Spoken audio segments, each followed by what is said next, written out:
How to create a Facebook fundraiser. To create a Facebook fundraiser, you first of all have to launch the Facebook application, then tap on the three horizontal lines on the top right corner, then open the See More option for your shortcuts.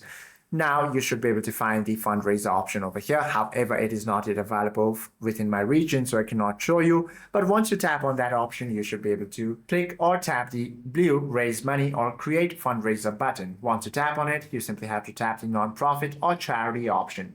Use the search bar to input the exact legal name or keyword of your preferred organization. Select the correct certified entity from the generated results, then customize campaign and metric details by establishing financial goal and set expiration date, write a catchy title and story, then proceed to upload a cover image. Then lastly, you simply have to launch it and promote your campaign. Hope this video helps you out a lot. If you have any questions or queries, please do comment down below.